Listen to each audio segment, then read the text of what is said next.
मेरी स्क्रीन दिखाई दे रही है ना आप सबको? Yes sir. ओके।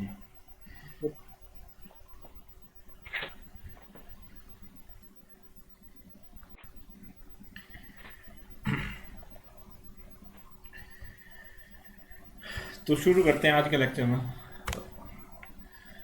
तो बेसिकली पिछले 3 लेक्चर्स में हमने HTML के बारे में पढ़ा। HTML क्या है, HTML के थ्रू हम किस तरह से कोई भी वेब पेज बना सकते हैं, और वेब पेज बनाने के लिए HTML हमें क्या प्रोवाइड करता है, कुछ टैग्स, और उन टैग्स की हेल्प से हम काफ़ी चीज़ें ऐड कर सकते हैं अपने वेब पेज के अंदर। जैसे मैंने आपको बताया था कि टेक्स्ट की टेक्स्ट को बोल्ड इटैलिक कर सकते हैं, अंडरलाइन कर सकते हैं। इसके अलावा टेबल्स को इंसर्ट कर सकते हैं, और मैंने आपको लास्ट लेक्चर में बताया एक फॉर्म डिज़ाइन कर सकते हैं HTML के थ्रू। तो मेरे हिसाब से जेओए के एग्ज़ाम के लिए जेओए की एग्ज़ाम के लिए HTML से मोर देन इनफ होगा। इससे ज़्यादा मुझे नहीं लगता HTML से आपसे पूछेंगे। जो मैंने आपको टैग्स करवाई थी मोर देन इनफ है आपके जेओए एग्ज़ाम के लिए। और आज के लेक्चर में मैं आपको क्या पढ़ाऊंगा, CSS का, कि CSS क्या है और किस तरह से हमारे वेब पेजेस में हम काम में लेके आते हैं CSS को। CSS से भी आपकी काफ़ी वेटेज है, लगभग 10 से 12 क्वेश्चन आपके HTML और CSS से कंबाइंड पूछे जाते हैं, और HTML से लगभग 5 से 6 क्वेश्चन, और इतनी ही वेटेज आपकी CSS की भी है। और CSS as compare to HTML बहुत कम सिलेबस है। इस वीडियो में ही हमारा कवर हो जाएगा पूरा, लगभग 5 से 6 क्वेश्चन जो कि आपके जेओई में आएंगे वो CSS से आएंगे, और आज की इस वीडियो से वो सब कवर करने वाले हैं हम। तो आज का लेक्चर बहुत इंपॉर्टेंट रहने वाला है। जो जो मैं आपको बताता रहूँगा उसको नोट डाउन करते चलें, और एक बार मतलब उसको समझते चलें कि हम क्या करने वाले हैं और किस तरह से हम CSS का यूज़ करते हैं, और क्यों यूज़ करते हैं। CSS का बेसिक रोल क्या होता है हमारा वेब पेज के अंदर। तो शुरू करें CSS की इंट्रोडक्शन के साथ। CSS के बारे में मैं अगर आपको बताऊं, अगर हम कोई वेब पेज डिज़ाइन करें, वेब पेज बनाते हैं, हम कोई भी वेब पेज बनाएंगे, तो बेसिकली हम क्या करेंगे HTML के थ्रू। तो हम सिर्फ HTML टैग्स का यूज़ करके उसमें कुछ एलिमेंट्स को इंसर्ट कर सकते हैं अपने वेब पेज के अंदर। जैसे मैंने आपको बताया, टेबल लगाना है हमें, टेक्स्ट बॉक्स लगाना है, बोल्ड बोल्ड करना है किसी टेक्स्ट को, या ड्रॉप डाउन लिस्ट बनानी है। इस तरह का काम हम HTML के थ्रू करेंगे। बट आजकल जो वेबसाइट्स आ रही हैं उसमें क्या, उसकी रिप्रेजेंटेशन भी बहुत अच्छी होनी चाहिए। रिप्रेजेंटेशन बहुत अच्छी होनी चाहिए उसकी। बेसिकली लुक लुक जो है, या UI हमारा है, यूज़र इंटरफेस है। जितना ज़्यादा इंटरेक्टिव होगा यूज़र इंटरफेस, जितना ज़्यादा इंटरेक्टिव होगा उतनी आपकी बेस्ट आपकी वेबसाइट होगी, और उतने ज़्यादा यूज़र्स बेसिकली उस वेबसाइट को यूज़ करेंगे। जैसे आप फेसबुक चलाते हो तो फेसबुक का जो UI है वो बहुत ज़्यादा इंटरेक्टिव है। आप जब उसको यूज़ करते हो तो एक काफ़ी अच्छे से उन्होंने यूज़र इंटरफेस बनाया है, उसको यूज़ करने में एक हिसाब से मज़ा आता है। तो आप कोई भी वेबसाइट का अगर UI डिज़ाइन करना चाहते हो, बेसिकली उसकी लुक को डिज़ाइन करना चाहते हो, तो उसके लिए हम किसका यूज़ करेंगे, CSS का। तो CSS is a language we use to style a web page. किसी भी वेब पेज को स्टाइल करने के लिए हम CSS का यूज़ करेंगे। CSS stand for cascading style sheet. ये मोस्ट इंपॉर्टेंट है आपका, सिंपल सी बात। कैस्केडिंग स्टाइल शीट CSS की फुल फॉर्म होती है। ये डायरेक्टली भी क्वेश्चन आपके एग्जाम में पूछा जा सकता है, तो इसको नोट डाउन कर लें, कैस्केडिंग स्टाइल शीट। इसके बाद मैंने लिखा है CSS describe how HTML element are to be displayed in screen. Basically ये ही हम करने वाले हैं आज के लेक्चर के अंदर।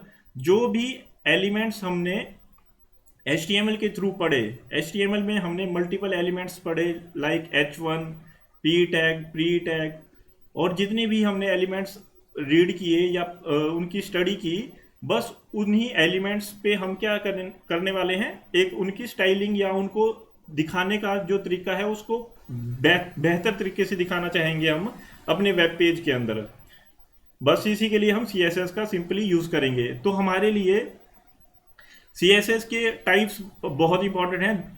देयर आर 3 टाइप्स या 3 ways to insert a CSS। Basically 3 तरह से हम किसी भी वेब पेज के अंदर CSS को डाल सकते हैं। CSS को हम 3 तरह से डाल सकते हैं किसी भी वेब पेज के अंदर।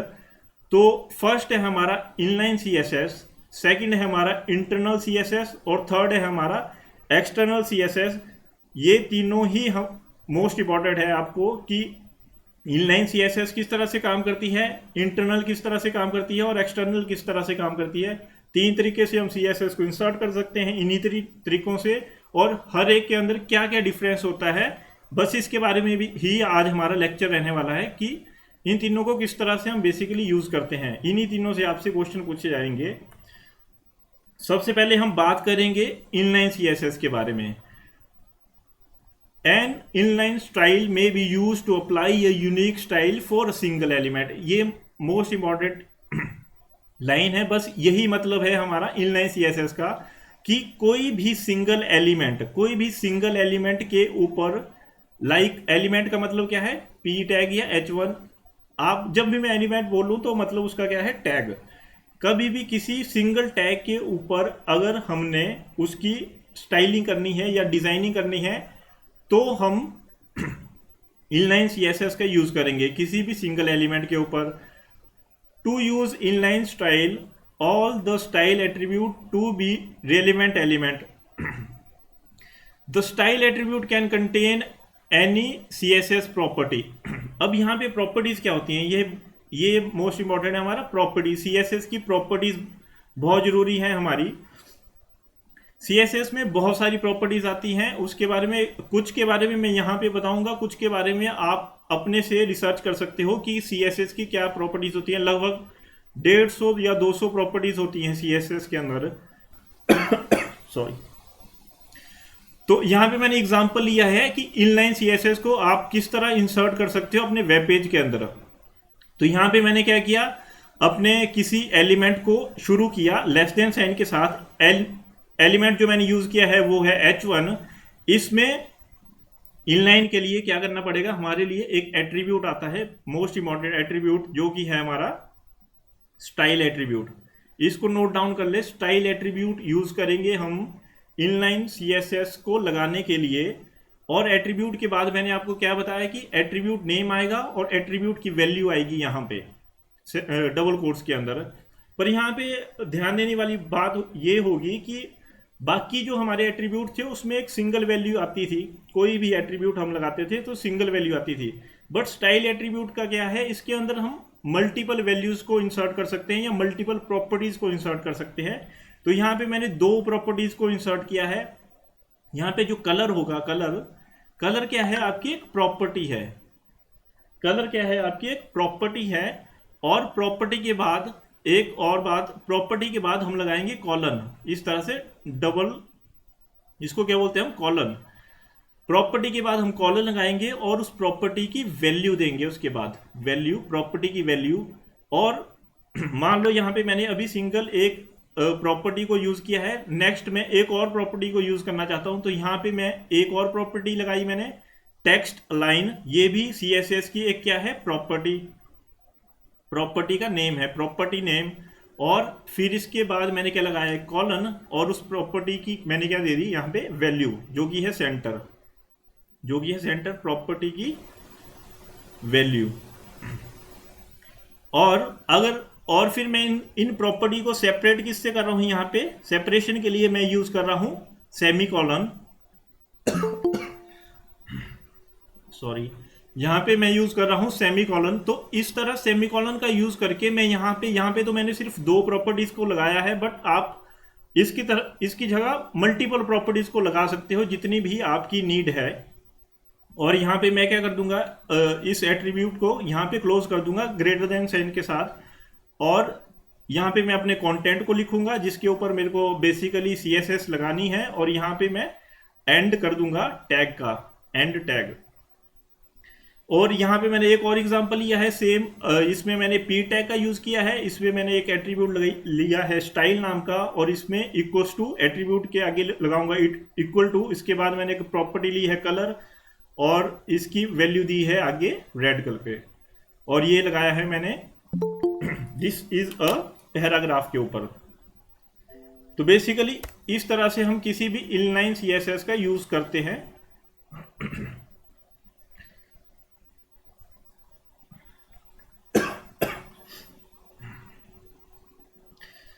तो इसको मैं आपको करके बताता हूं। अगर यहां पे मैं क्या करूंगा, बेसिकली वही जो हम पिछले 3 लेक्चर्स में कर रहे हैं, एक मैं वेब पेज बनाऊंगा।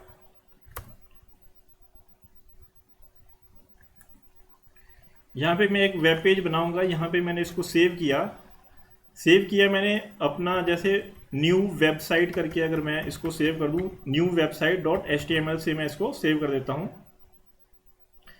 यहाँ पे मैंने इसको सेव किया और मैंने यहाँ पे इसको सेव किया, ये न्यू वेबसाइट। इसको मैंने ओपन किया अपने ब्राउज़र के ऊपर। तो यहाँ पे क्या था, यहाँ पे कॉलेज करके था, इसमें मैं कर दूं अगर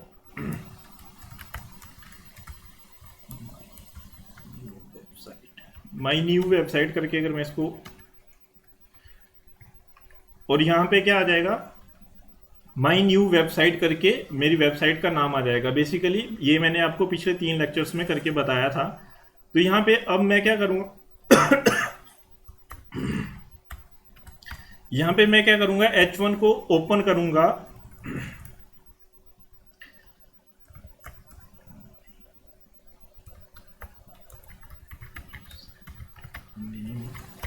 और यहाँ पे मैंने क्या किया, H1 को क्लोज कर दिया, सिंपल सा।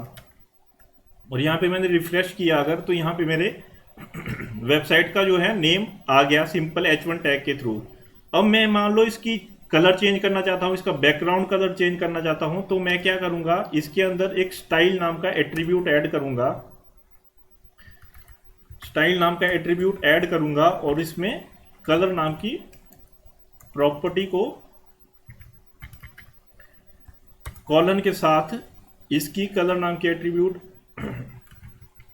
फॉर एग्जांपल मैंने वाइट रखा और इसका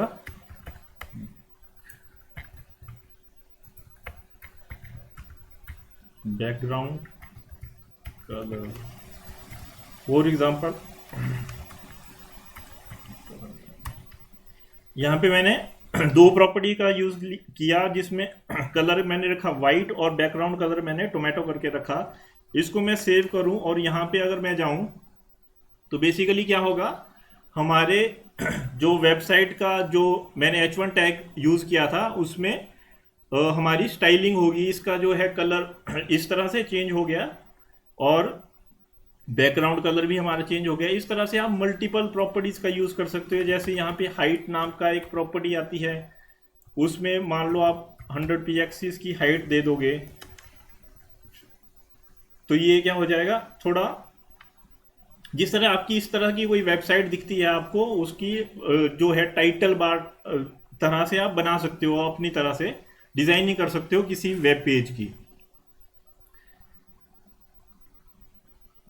किसी को कोई डाउट हो यहां तक तो पूछ सकता है। फिर इसकी एक्सटेंशन क्या रहेगी सेव करने की?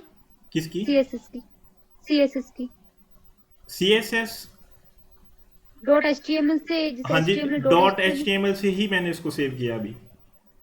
ठीक है। HTML फाइल के अंदर ही मैं इसको अभी यूज कर रहा हूँ H1 के साथ, और H1 को क्लोज किया। यहाँ पे मैंने स्टाइल एट्रीब्यूट लिया और इसकी प्रॉपर्टीज को ऐड किया मैंने, सिंपल सा। अभी तक इसको हम जब हम सिंगल एलिमेंट के ऊपर लगाएंगे कोई भी स्टाइलिंग, तो हम इस तरह से यूज करेंगे और इसको हम बोलते हैं इनलाइन CSS।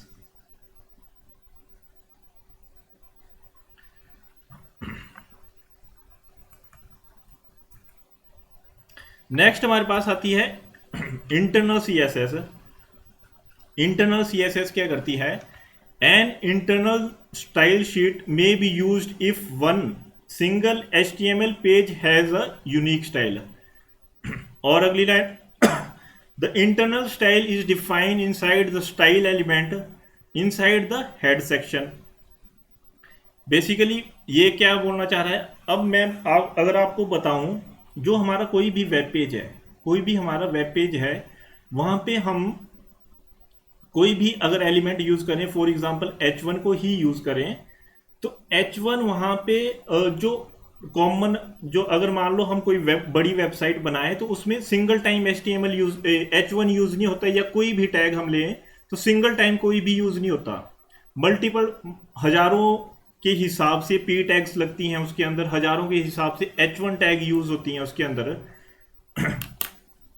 तो हम हर एक H1 के ऊपर स्टाइलिंग नहीं लगा सकते ऐसे इनलाइन की तरह, कि हर एक H1 पे स्टाइल लगा रहे हैं, फिर सेकंड पे लगा रहे हैं, थर्ड पे लगा रहे हैं। तो बेसिकली ये क्या है, एक प्रॉब्लम है हमारा, टाइम टेकिंग, टाइम कंज्यूमिंग एक प्रोसेस है। तो इस प्रोसेस को सही करने के लिए बेसिकली हमारे पास एक ऑप्शन आती है हमारी इंटरनल CSS का। मान लो हमारे पास हंड्रेड्स ऑफ H1 टैग्स लगे हुए हैं, तो हम सिंगल एक H1 को अप्लाई किस तरह से करेंगे कि सब पे वो इफेक्ट दिखाई दे। बेसिकली इसलिए हम इंटरनल CSS का यूज करेंगे। इंटरनल स्टाइल शीट में use in a single HTML page के ऊपर, सिंगल HTML पेज के ऊपर ही ये काम करेगा, सिंगल HTML पेज के ऊपर। और ये जो इसमें जो CSS हम ऐड करेंगे उसके लिए हमारे पास एक टैग आता है स्टाइल नाम का। नोट करने वाली बात यह है कि हमारे पास एक स्टाइल नाम का टैग भी होता है और एक स्टाइल नाम का एट्रीब्यूट भी होता है। इनलाइन में हम एट्रीब्यूट यूज करते हैं और इंटरनल के लिए हमें स्टाइल नाम का टैग यूज करना पड़ता है। और यहाँ पे एक और बात लिखी है मैंने, इनसाइड द हेड सेक्शन में हमको यहाँ डालना पड़ता है। जो हमारा हेड HTML ओपन होता है उसके बाद हमारा एक हेड सेक्शन यूज होता है, उस हेड सेक्शन के अंदर ही हमें ये स्टाइलिंग रखनी पड़ती है। इस तरह से हम स्टाइल नाम का टैग ओपन करेंगे। इसके अंदर जो भी हमें स्टाइल यूज करना है उसको किस तरह से यूज करते हैं ये मैं आप करके बताऊंगा आपको। और यहाँ पे मेरे को स्टाइल नाम का एट्रीब्यूट क्लोज करना पड़ता है इस तरह से।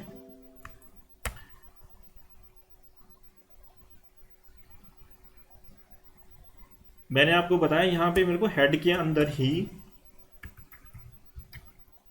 स्टाइल नाम का टैग ओपन करना पड़ेगा और यहाँ पे इसको क्लोज करना पड़ेगा।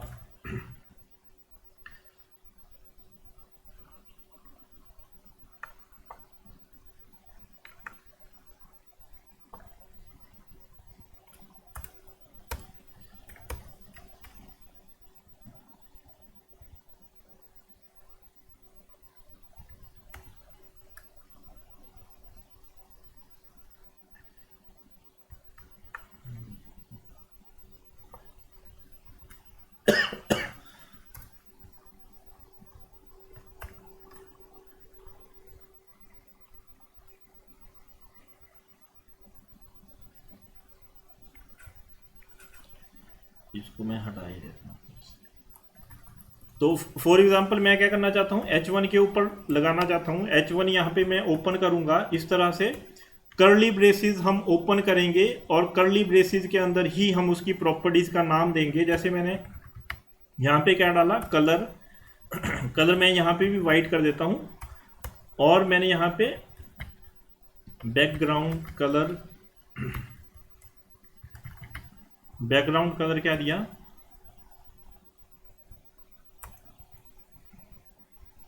बैकग्राउंड कलर फॉर एग्जांपल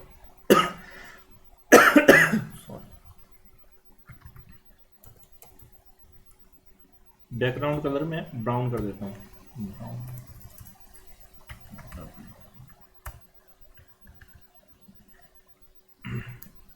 इससे क्या होगा, H1 टैग जहां पे यूज होगी वहां पे टेक्स्ट का कलर हो जाएगा वाइट और उसका बैकग्राउंड हो जाएगा ब्राउन।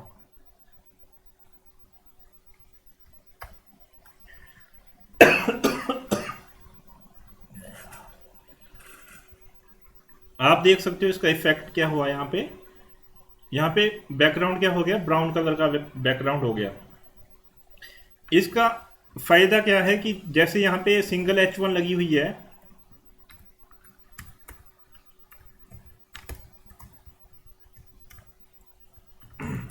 इसका इफेक्ट हमें हर जगह दिखाई देगा।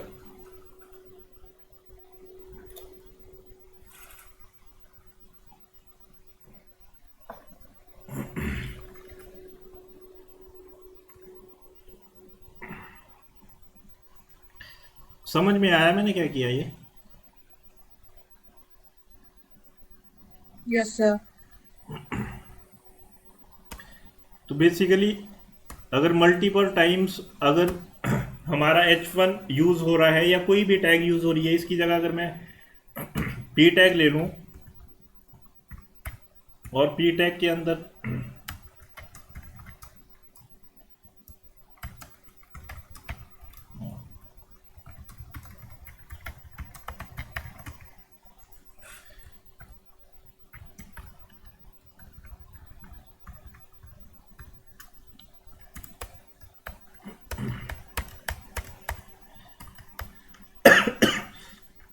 अगर मान लो मैं इस सब टेक्स्ट का कलर रेड करना चाहता हूँ, पी टैग के अंदर जो मैंने टेक्स्ट लिखा माय नेम इज परवीन वलेरिया, इसका कलर मैं रेड करना चाहता हूँ, अगर मैं इनलाइन सीएसएस का यूज करूंगा तो मेरे को क्या करना पड़ेगा, हर एक पी टैग के अंदर स्टाइल लगाना पड़ेगा और उसमें कलर रेड करना पड़ेगा। बट अगर मैं इंटरनल सीएसएस का यूज करूंगा तो मैं सिंपली यहाँ पे जाऊंगा, पी टैग को ऐसे ओपन करूंगा और यहाँ पे मैं सिंपल सा कलर और कलर को यहाँ पे कॉलन और यहाँ पे रेड और सेमी कॉलन से इसको क्लोज कर दूंगा। ये इसको इसका देख लेना, इसको इस तरह से हम पी टैग लगाएंगे, कर्ली ब्रेसेस लगाएंगे, प्रॉपर्टी के आगे कॉलन जब पूरी प्रॉपर्टी कंप्लीट हो जाएगी वैल्यू के बाद हम सेमी कॉलन के साथ इसको क्लोज करेंगे, फिर सेव कर देंगे जैसे इसको। और इसका अगर मैं इफेक्ट यहाँ पे आपको दिखाऊं तो ये पूरा का पूरा जो टेक्स्ट है वो रेड कलर में आपको दिखाई देगा, पूरा का पूरा टेक्स्ट आपको रेड कलर में दिखाई देगा। बेसिकली इसी पर्पस के लिए हम इंटरनल सीएसएस का यूज करेंगे। अब ये अगर यहाँ पे पी टैग 1000 ऑफ टाइम भी अगर यूज हो रही होगी तो हर एक के ऊपर ये इफेक्ट दिखाई देगा।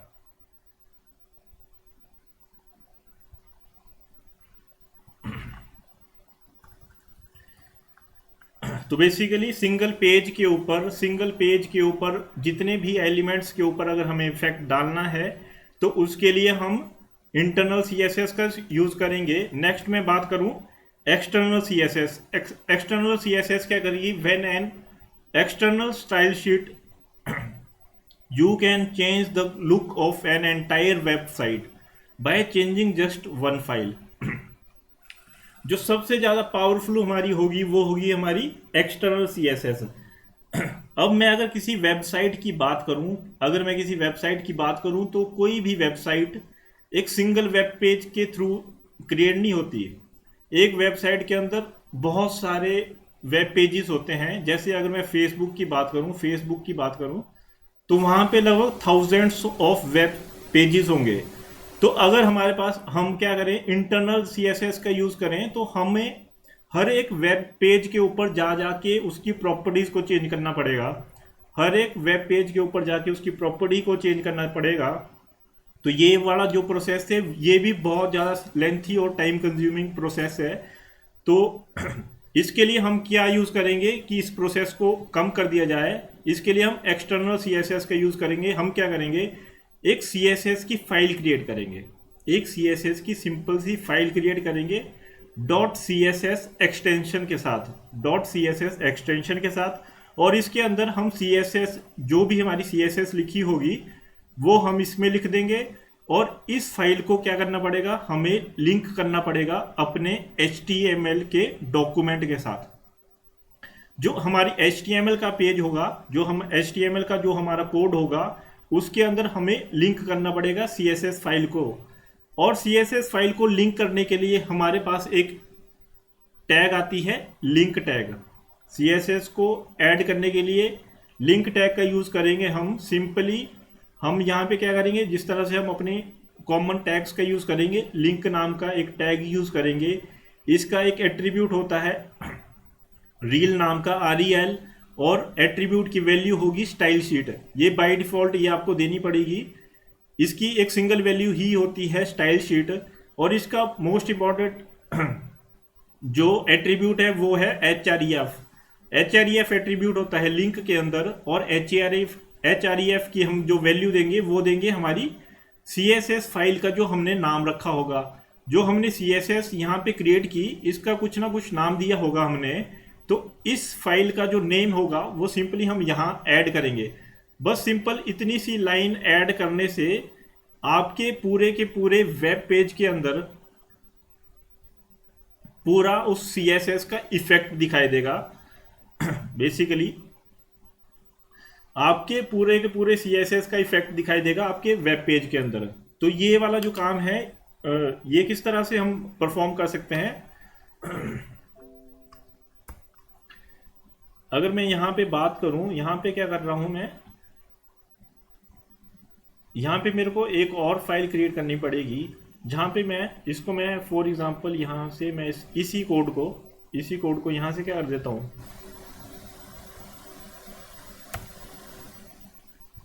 और यहाँ पे इस कोड को मैं पेस्ट कर देता हूँ और इसको मैं सेव कर देता हूँ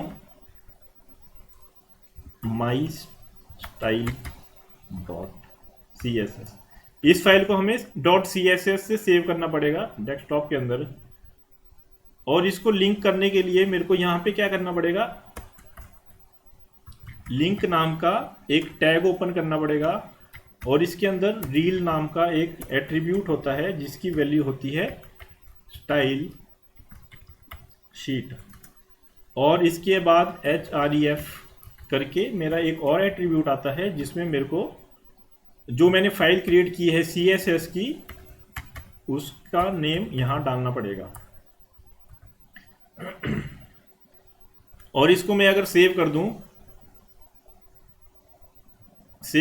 फॉर एग्जांपल, अभी के लिए मैं यहाँ पे कुछ भी ना रखूं और इसको भी सेव कर दूं, तो यहाँ पे क्या होगा, यहाँ पे अभी कुछ दिखाई नहीं देगा। इस तरह को कुछ टेक्स्ट हमारे पास है, और इसमें मैं क्या कर दूं, इस तरह का कुछ कोड ऐड कर दूं, सेम कोड जो मैंने पीछे किया था। H1 के अंदर colour white, background colour brown, और P का जो कलर है वो उसका कलर रेड। इसको मैंने सेव किया और यहाँ पे मैंने अगर रिफ्रेश किया तो सेम इफेक्ट आपका इसमें भी दिखाई देगा। सेम इफेक्ट जो हमारा CSS के अंदर होगा वो इस पे दिखाई देगा। इसका प्रॉफिट क्या है, इसको एक्स्ट्रा से बनाने के लिए, अब CSS की जो हमारी फाइल्स होती हैं वो भी ऐसे 6-7 लाइंस की नहीं होती, इसमें हजारों की लाइन से CSS का कोड होता है। बेसिकली जो CSS फाइल होती है उसमें हजारों की लाइन का कोड होता है, तो सिंपली उस फाइल को भी हम बार बार क्रिएट नहीं कर सकते। सिंपल सी एक फाइल बनाएंगे और उसको लिंक कर देंगे अपने HTML डॉक्यूमेंट के साथ, लिंक टैग के साथ।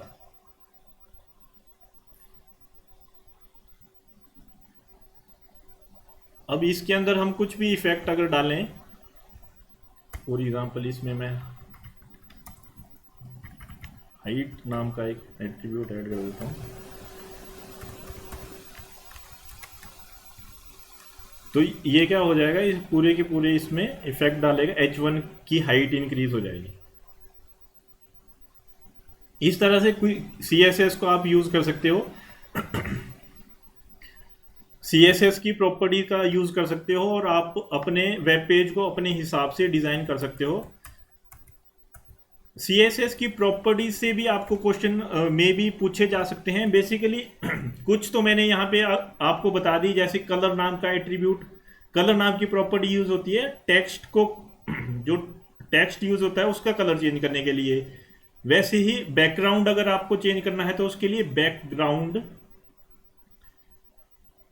कलर यूज होता है, बैकग्राउंड कलर। मान लो अगर आपको बैकग्राउंड में इमेज यूज करनी है तो उसके लिए बैकग्राउंड इमेज करके एक प्रॉपर्टी आती है। इस तरह से बहुत सारी प्रॉपर्टीज आती हैं हमारी CSS के अंदर, उसको आप गूगल कर लेना, गूगल में सर्च करके आप देख सकते हो कि किस किस तरह की प्रॉपर्टीज, लगभग बहुत सारी प्रॉपर्टीज होती हैं। अगर मैं उनको एक एक करके बताने लगूं तो उसमें काफ़ी टाइम कंज्यूमिंग प्रोसेस हो जाएगा ये।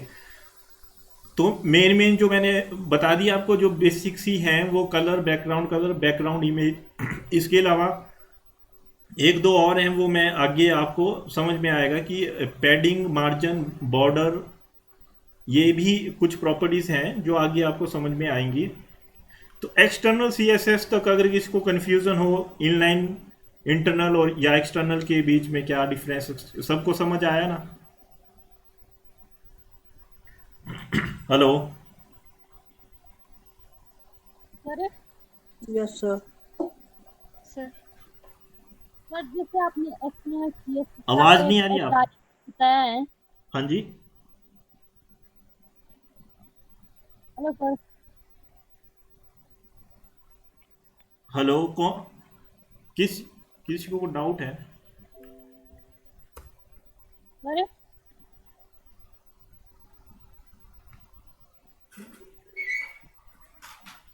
Hello sir. हाँ जी। जैसे सर आपने एक्सटर्नल सीएसएस का टैग एचआरईएफ बताया है ना। एक बार रिपीट करना फिर से, मेरे को समझ नहीं। सीएसएस का टैग एचआरईएफ बताया है ना आपने। हाँ जी, हाँ जी, HREF। इनलाइन का क्या है सर, इनलाइन सीएसएस का?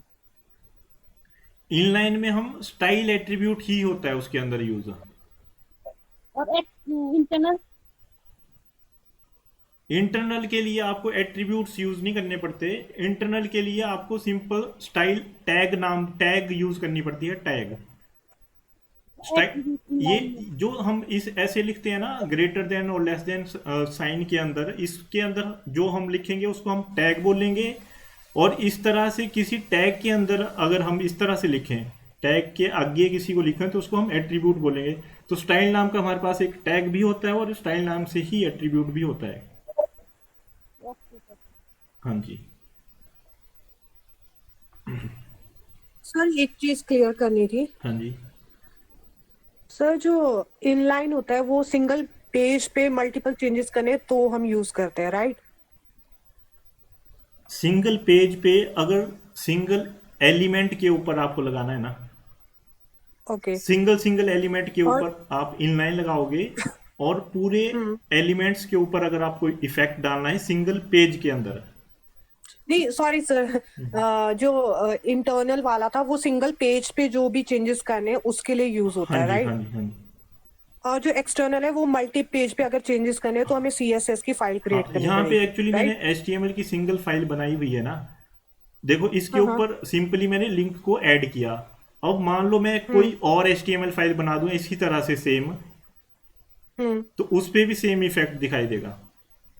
वही बोल रहे सर कि अगर बहुत एक से ज्यादा पेजेस हो, मतलब फाइल्स हो, तो उसके लिए चेंजेस करने के लिए हम सीएसएस की फाइल क्रिएट करते हैं, मतलब हाँ, एक्सटर्नल का यूज करते हैं। एक्सटर्नल एक अलग से फाइल क्रिएट कर दोगे आप, और हाँ हाँ। HTML जितनी भी HTML फाइल है उसमें सिंपल से ऐसे लिंक करके उसको लिंक कर एक दोगे लाइन उसके लगा साथ। के। ओके सर, हाँ ओके। जी।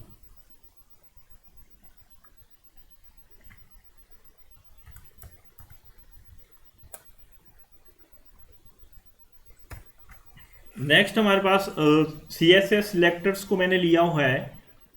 बेसिकली क्या होता है, CSS selector are use to find the HTML element you want to style. Selectors में जो मोस्ट इंपॉर्टेंट सिलेक्टर है हमारे, वो है हमारे एक आईडी सिलेक्टर, एक होता है हमारा क्लास सिलेक्टर।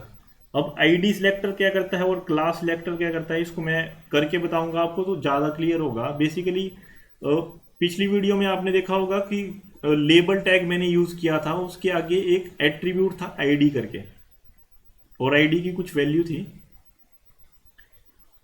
इसी इसी में मैं अगर करके बताऊं, बेसिकली क्या होता है कि हमारा कोई भी एलिमेंट, जैसे H1 का ही एग्जांपल अगर मैं लूं, तो इसका एक एट्रीब्यूट होता है आईडी। आईडी की मान लो मैं कोई भी वैल्यू दे दूं, फॉर एग्जांपल H1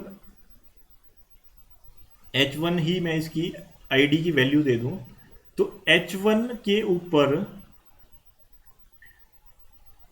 ऊपर अगर मेरे को CSS लगानी है, फॉर एग्जांपल ये यूज क्यों कर रहे हैं हम, फॉर यहाँ पे क्या होगा, मान लो मेरे पास कोई इस तरह से H1 टैग्स, बहुत सारे H1 टैग्स हैं।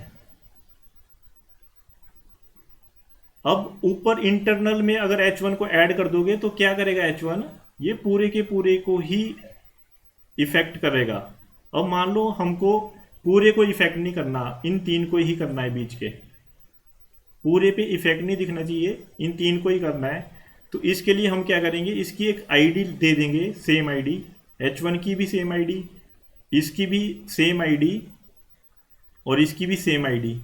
और इस आईडी का यूज करके हम क्या करेंगे, CSS में जो लिखेंगे हम CSS लिखेंगे, हैश करके यूज करेंगे, हैश और आईडी का नाम, हैश करके आईडी का नाम, और जो भी हमें चेंज करना है उसकी प्रॉपर्टीज को यहाँ पे इंक्लूड कर देंगे। बेसिकली मैं कहना क्या चाह रहा हूँ कि फॉर एग्जांपल यहाँ पे H1 टैग मैंने यूज किए हैं 3-4, और यहाँ पे मान लो मेरे को सिर्फ इसी का कलर चेंज करना है, तो यहाँ पे मैं आईडी दे दूंगा इसकी, H1 नाम की मैंने एक आईडी दे दी इसकी, सिर्फ इसी का मेरे को कलर चेंज करना है। यहाँ पे मैं, और यहाँ पे मैं आया H1 इसको मैंने हटा दिया,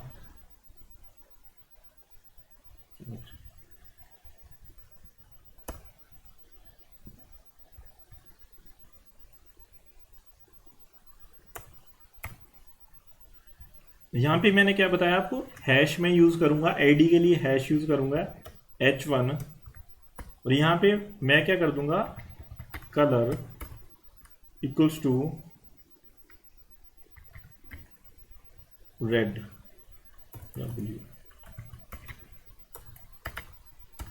कलर मैंने क्या किया, H1 के थ्रू, आईडी के थ्रू H1 का जो कलर मैंने कर दिया ब्लू। इसका इंपैक्ट क्या पड़ेगा आपका यहाँ पे,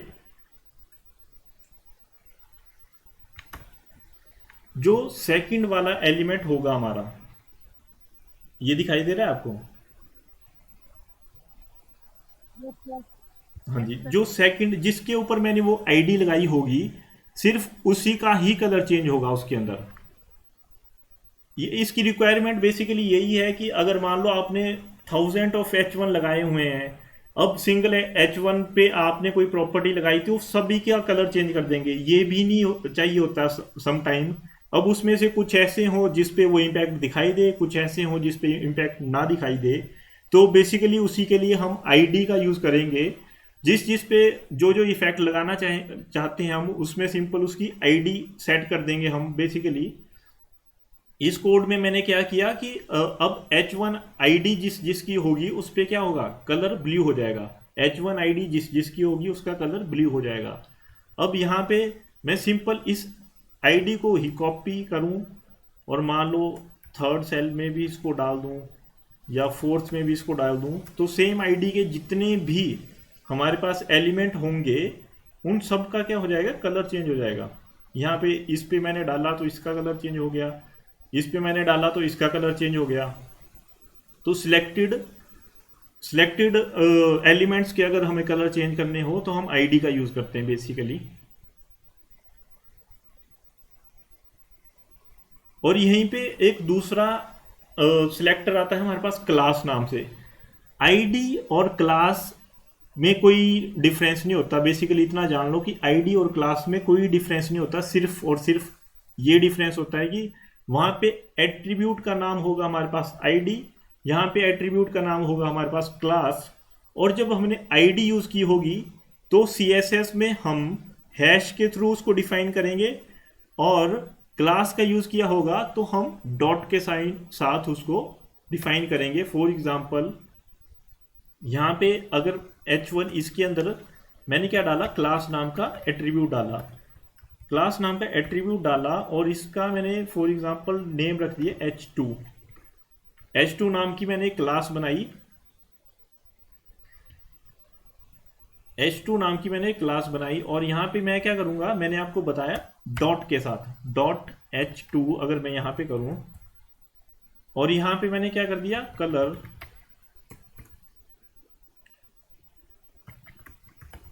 कलर मैंने कर दिया इसका ऑरेंज। H2 के नाम से मैंने एक क्लास बनाई है तो मेरे को डॉट का यूज करना पड़ेगा। और यहाँ पे मैंने फर्स्ट जो हमारा हेडर था, माई वेबसाइट नेम करके, इसमें मैंने क्लास बनाया। इसका इंपैक्ट क्या पड़ेगा हमारा,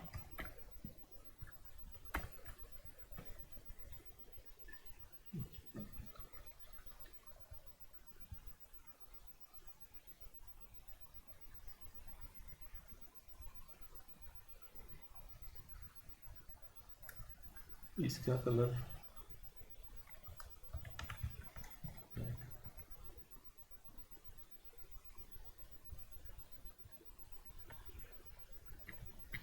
बेसिकली जैसे मैंने फर्स्ट क्लास में इसका कलर क्या कर दिया, मैंने ब्लैक कर दिया।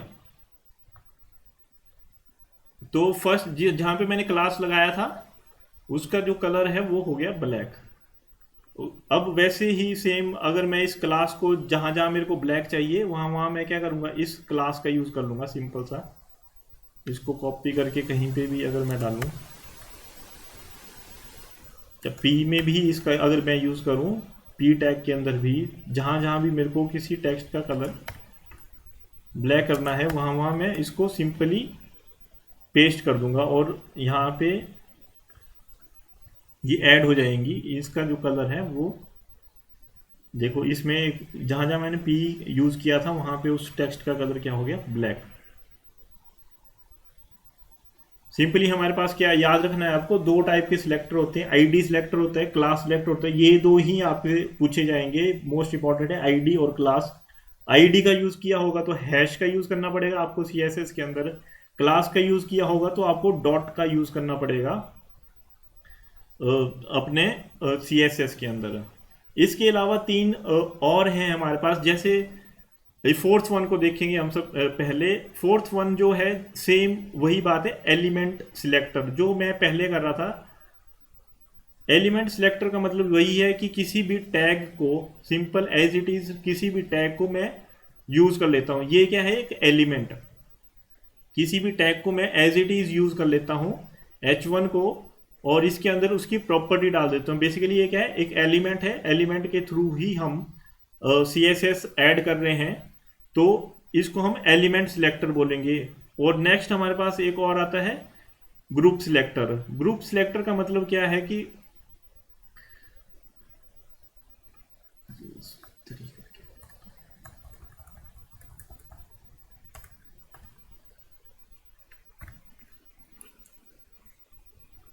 बेसिकली एलिमेंट सिलेक्टर क्या है कि जैसे H1 टैग हमने यूज किया, H1 टैग को जितनी भी H1 टैग है उसमें हमें चेंज करना है, तो H1 को हम ऐसे ओपन करेंगे कर्ली ब्रेसेस और यहाँ पे उसकी प्रॉपर्टीज लिख देंगे।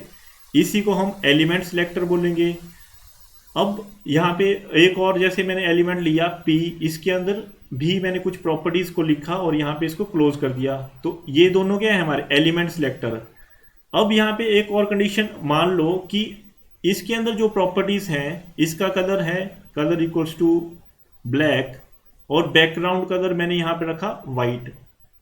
और सेम प्रॉपर्टी अगर मान लो मैं यहाँ पे यूज करता हूँ कलर इक्वल्स टू ब्लैक और background colour equals to white, तो हमें यहाँ पे क्या करना, यहाँ पे मैं सेम प्रॉपर्टीज को यूज कर रहा हूँ पर इन दोनों को अलग अलग डिफाइन कर रहा हूँ CSS के अंदर। तो अगर हम ऐसा नहीं करना चाहते तो हम इसको क्या कर सकते हैं, ग्रुप्स में ग्रुप बना सकते हैं इसका। तो हम क्या करेंगे, सिंपली H1 को लिखेंगे कॉमा H1 कॉमा P और यहाँ पे कर्ली ब्रेसेस ओपन, और इसके अंदर जो भी ये वाली जो प्रॉपर्टीज हैं उसको ऐड करेंगे और यहाँ पे क्लोज कर देंगे। तो ये जो प्रॉपर्टी का इफेक्ट होगा वो हमारा H1 पे भी जाएगा और P पे भी जाएगा, दोनों एलिमेंट्स का एक ग्रुप क्रिएट हो जाएगा। और एक और है हमारे पास यूनिवर्सल सिलेक्टर। फॉर एग्जांपल हमने H1s भी काफ़ी यूज़ किए हैं, P's भी काफ़ी यूज़ किए हुए हैं पैराग्राफ टैग। तो अगर हमें सब पे ही इफेक्ट डालना है, कुछ भी टैग यूज़ किया है, तो हम क्या यूज़ करेंगे, इस तरह से स्टार साइन यूज़ करेंगे। यहाँ कर्ली ब्रेसेस ओपन हो जाएंगी और यहाँ पे हम प्रॉपर्टीज ऐड कर सकते हैं और यहाँ पे क्लोज कर देंगे। तो इसका मतलब है यूनिवर्सल सिलेक्टर सारे के सारे एलिमेंट्स के ऊपर ही सेम इफेक्ट दिखाई दे। बस इस तरह से हमारे सिलेक्टर्स यूज होते हैं।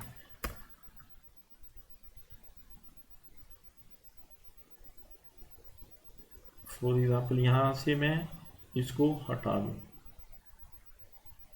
यहाँ से मैं इसको हटा दूँ, यहाँ से इसको भी हटा दूँ, मैं सेव कर दूँ, यहाँ पे हम H1 को भी, यहाँ पे मैंने क्या किया, अब सिंगल स्टार लगा दिया।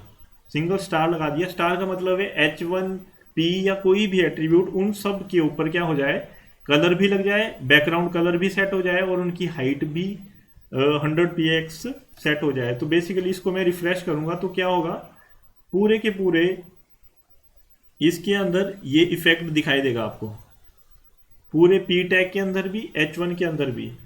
और वैसे ही मैंने आपको बताया ग्रुप सिलेक्टर, उसमें क्या करूंगा मैं, H1 ग्रुप बना दूंगा H1 और P का, तो इन दोनों के ऊपर ही सेम इफेक्ट आना चाहिए हमारा। ये H1 हो गया हमारा, ये P हो गया, ये वाला जो है हमारा P वाला।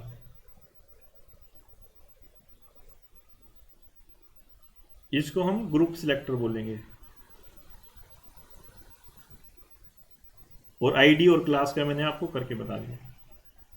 ये समझ आया किसी को? Hello? Yes sir.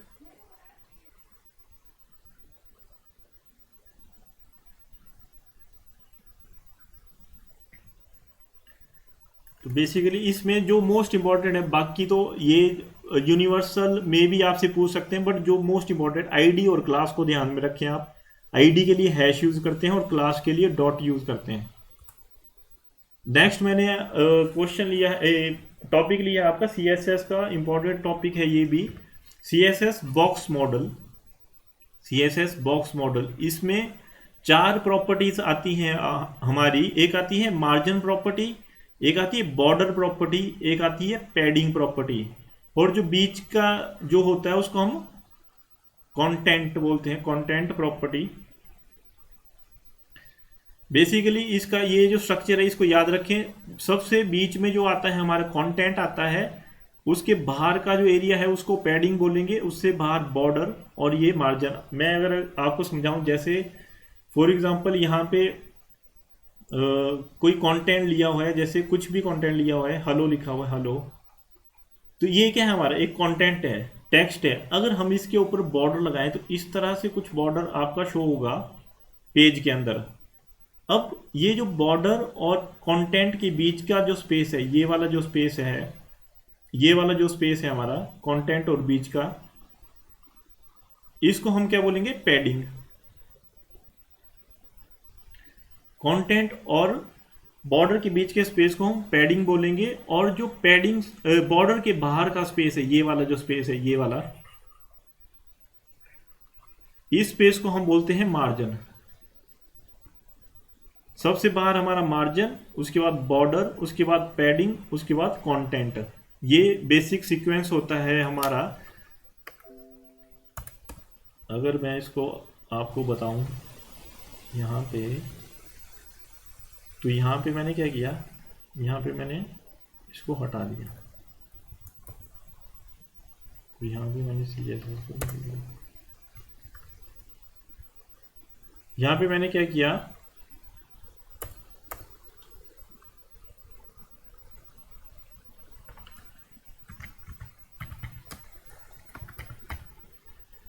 Hello world करके कुछ लिखा, और यहाँ पे मैंने एक CSS लिखी H1 के ऊपर, उसका मैंने क्या किया, बॉर्डर दे दिया।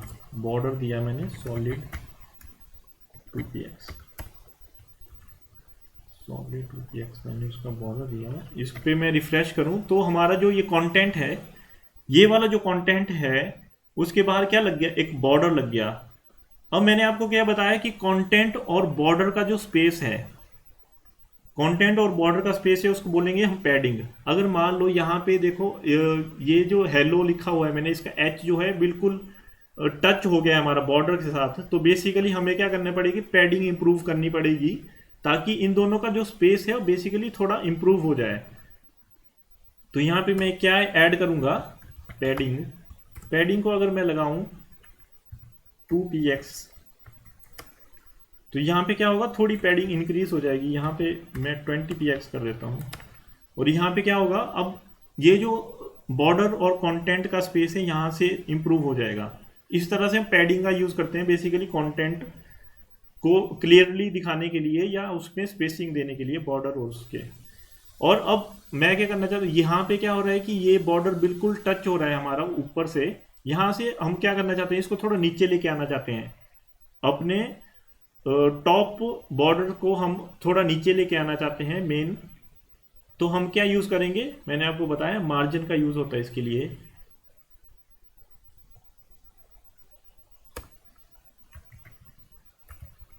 मार्जिन भी हमारा बेसिकली 4 टाइप का होता है। एक होता है टॉप मार्जिन, टॉप मार्जिन से अगर मैं टॉप मार्जिन कॉल करूं, मार्जिन टॉप करूं तो 2px को यूज करूं तो ये थोड़ा क्या हो जाएगा, नीचे आ जाएगा थोड़ा और इंक्रीज, फिर मैं 100 कर दूं तो ये क्या आ जाएगा, टॉप से नीचे आ जाएगा। वैसे ही margin left, margin right, margin bottom करके भी हमारे पास होता है।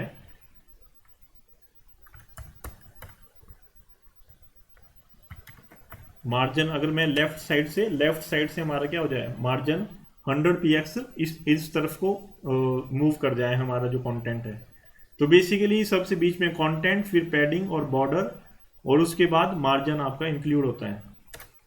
तो इस तरह से मार्जिन एक प्रॉपर्टी होती है CSS की, इसको आप याद रखो। बॉर्डर मैंने आपको बताई, बॉर्डर नाम की एक प्रॉपर्टी होती है और इसमें वैल्यू दे सकते हैं हम सॉलिड। और एक प्रॉपर्टी होती है हमारी पैडिंग करके। यहाँ पे बॉर्डर की अगर मैं बात करूं,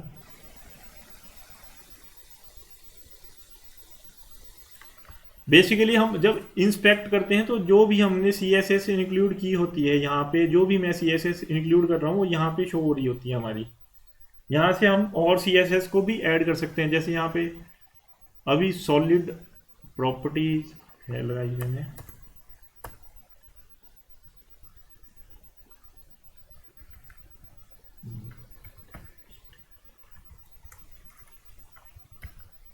तो इस तरह से एक और बॉर्डर की वैल्यू आती है जैसे डैश। इसमें आपका जो कंटेंट की जो बॉर्डर होगा वो इस तरह से दिखाई देगा, आपको इम्पैक्ट दिखाई दे रहा होगा इस टाइम पे, ये दिखाई दे रहा है आपको, डैश डैश करके बॉर्डर आ रहा है। Yes sir. हाँ जी। तो बेसिकली इस तरह से हम CSS की ये सारी की सारी, देखो यहाँ पे H1 के अंदर डिस्प्ले भी आपकी प्रॉपर्टी है, फॉन्ट साइज प्रॉपर्टी है, मार्जिन, ब्लॉक, स्टार, इस तरह से बहुत सारी प्रॉपर्टी है हमारी CSS के अंदर। बेसिकली जो मेन है मैंने आपको बता दी, border, padding, margin left right, इस तरह से बहुत सारी प्रॉपर्टीज है हमारी CSS के अंदर। इसको आप गूगल करके देख सकते हो। और इस तरह से हमारी CSS यूज होती है सिंपल किसी भी वेब पेज की स्टाइलिंग करने के लिए। आज के लेक्चर में अगर किसी को कोई डाउट हो तो पूछ सकता है।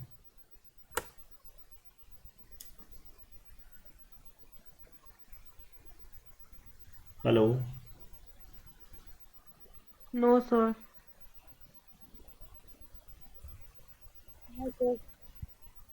ये मैंने कुछ क्वेश्चंस ऐड किए हैं जो कि आपके 817 नंबर पेपर में और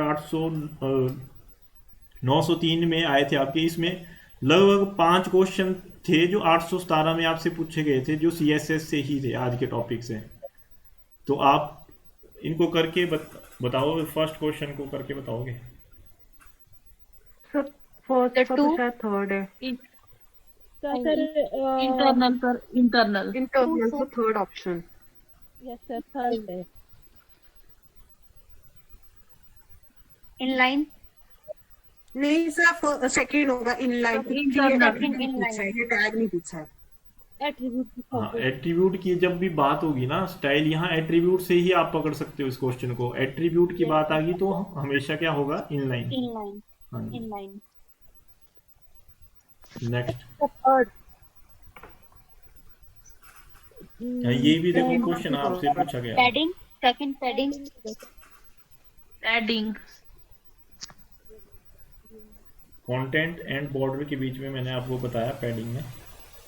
सेकंड होगा इसका सही आंसर। yes sir.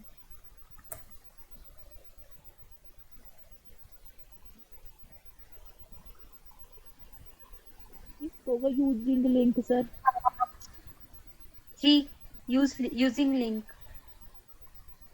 हाँ, CSS फाइल को लिंक करने के लिए हम लिंक टैग का यूज करेंगे। किसी भी एक्सटर्नल CSS को लिंक करने के लिए लिंक टैग का यूज होता है। Fourth question. what's का third header header. Header header हाँ जी, इसमें बॉर्डर, पैडिंग और एक कंटेंट, इसको भी याद रखें आप, कंटेंट होता है। yes sir.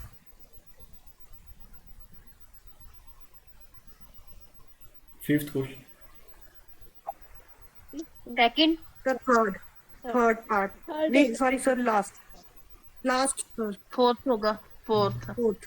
इसका पूरा स्ट्रक्चर याद रखें आप, पी फिर कर्ली ब्रेसेस फिर प्रॉपर्टीज नेम और कर्ली ब्रेसेस एंड, और सिक्स्थ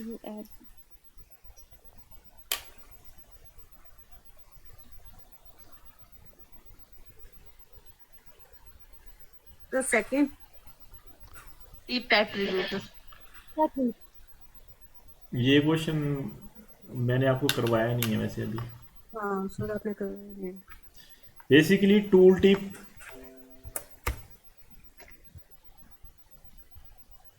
टूल टिप क्या होती है ना, जैसे मान लो मैं कर्सर यहाँ पे कहीं पे लेके जाऊँ तो देखो यहाँ पे पहले यहाँ कुछ नहीं दिखाई दे रहा था, यहाँ पे लेके गया तो यहाँ पे क्या आ गया, न्यू टैब क्रोम समथिंग, इस तरह से कुछ आपको इंफॉर्मेशन जैसी जो मिलती है ना, इसको ये जो बॉक्स ओपन होता है इसको हम टूल टिप बोलते हैं। फॉर एग्जांपल अगर मैं यहाँ पे आपको बताऊं, यहाँ पे एक एट्रीब्यूट हमारे पास आता है टाइटल करके,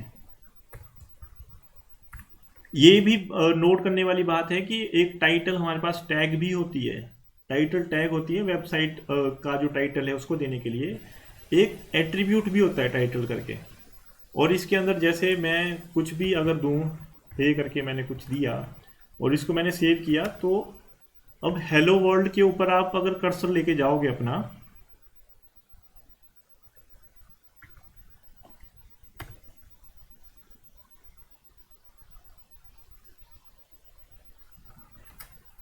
सर रिफ्रेश नहीं हुआ। ये देखो अब दिखाई दे रहा होगा आपको। Yes sir. हाँ Yes, ये क्या है, हमारी टूल टिप है। बेसिकली कुछ भी ऐसी छोटी सी इंफॉर्मेशन आपको दिखानी है, टूल टिप को ऐड करने के लिए हमारे पास टाइटल नाम का एट्रीब्यूट का यूज होता है बेसिकली। तो बस ये थे आज के कुछ क्वेश्चंस। सर लास्ट के 2 क्वेश्चन बताओगे एक मिनट?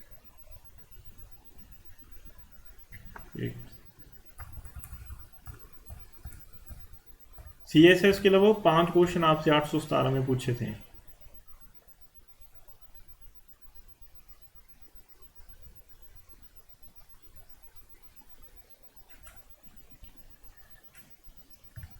और कल के लेक्चर में हम थोड़ी HTML का थोड़ा सा एक टॉपिक बचता है, और उसके अलावा जावास्क्रिप्ट का थोड़ा मैं यूज़ करके बताऊंगा आपको, जावास्क्रिप्ट का।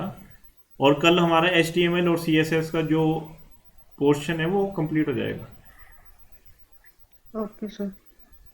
फिर परसों से हम क्या करेंगे, फंडामेंटल ऑफ कंप्यूटर्स। और फर्स्ट और सेकंड क्वेश्चन दिखाना। HTML के आप शो नोट्स बना लें साथ साथ में। बेसिकली जो मैंने आपको टैग बताए हैं, टैग्स को लिख लें, कौन से टैग का क्या काम है। फिर एग्ज़ाम जब आपका नज़दीक आने वाला होगा तो सिंपली उन को आप रिवाइज करके जा सकते हो। और जीके पोर्शन पढ़ रहे हो ना आप साथ साथ में? Yes sir.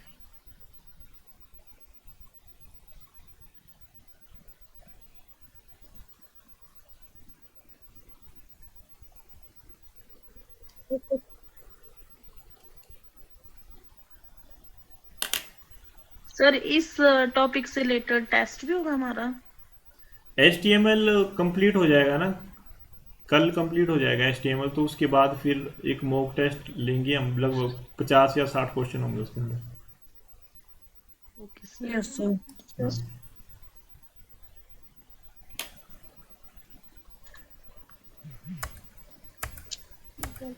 ठीक है फिर, thank you for listening. Thank you